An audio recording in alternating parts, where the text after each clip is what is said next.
À votre avis, quel est le moment le plus dangereux de la vie? Est-ce lorsque l'on échoue à trouver un emploi ou lorsqu'un projet sur lequel on a travaillé dur s'effondre? Non. C'est plutôt au moment même où tout se passe sans accroc, et qu'une certitude naît en vous. Je suis vraiment incroyable, cela suffit. Israël était exactement dans cet état. Ils avaient renversé les murailles de Jéricho, réputées imprenables. Avant même que l'ivresse de la victoire ne s'estompe, une petite forteresse appelée Haï se dressa devant eux. Son nom signifiant « ruine », c'était un endroit insignifiant. Israël a baissé sa garde. Ils n'ont pas consulté Dieu et ont présumé avec arrogance « ce sera un jeu d'enfant pour nous ». Mais le résultat fut une défaite cuisante. Leur foi, qui semblait de fer, fondit en un instant. Josué 7, 1-9. Pourquoi est-ce arrivé? La Bible pointe du doigt le péché d'un homme nommé Akan. Le mot utilisé ici est Maal. Il ne s'agit pas seulement d'un vol matériel, mais d'une rupture de la relation de confiance avec Dieu. En termes modernes, c'est un risque moral, moral hasard. Comme le système fonctionnait bien et que les victoires s'enchaînaient, quelqu'un a commencé à privilégier discrètement son intérêt personnel.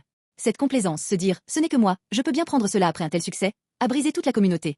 Rappelez-vous, les géants ne s'effondrent pas à cause d'un ennemi extérieur puissant, mais à cause d'un petit détail interne, cette faille dans la confiance avec Dieu. Ce lieu de défaite est devenu la vallée d'accord, c'est-à-dire la vallée du malheur. Il en va de même pour nos vies. Trompés par l'élan du succès, nous oublions Dieu et assouvissons notre cupidité, jusqu'à ce que nous nous retrouvions soudain dans une vallée de douleur insupportable. Par nos propres forces, nous ne pouvons pas résoudre ce problème du péché ni restaurer cette relation brisée.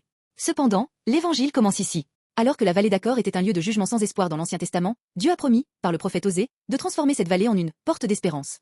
Et cette promesse s'est accomplie en Jésus-Christ. Alors que nous avions trahi la confiance de Dieu, Maal, comme Akan et que nous étions tombés dans l'orgueil, Jésus est entré dans cette vallée de malédiction, à notre place. Il a pris notre constat d'échec et a payé, sur la croix, le prix de tous nos risques moraux.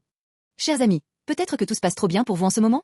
Si c'est le cas, c'est précisément le moment de se mettre à genoux. Ne vous laissez pas tromper par l'élan du succès. Dès l'instant où l'on pense « je peux le faire sans Dieu », nous sommes déjà face à la défaite d'Haï. Ce n'est qu'après leur échec qu'Israël a bâti un autel sur le mont Ébal et a gravé à nouveau la parole de Dieu. Nous aussi, nous devons revenir à l'essentiel. Confesser que nos réussites ne viennent pas de notre capacité mais de la grâce de Dieu, et retrouver le réflexe de consulter Dieu même dans les petits détails. Aujourd'hui, clouez votre orgueil à la croix et restaurez une relation de confiance honnête avec Dieu. Je vous bénis au nom de Jésus pour briser la malédiction du succès, et jouir de la véritable victoire que seul le Seigneur accorde.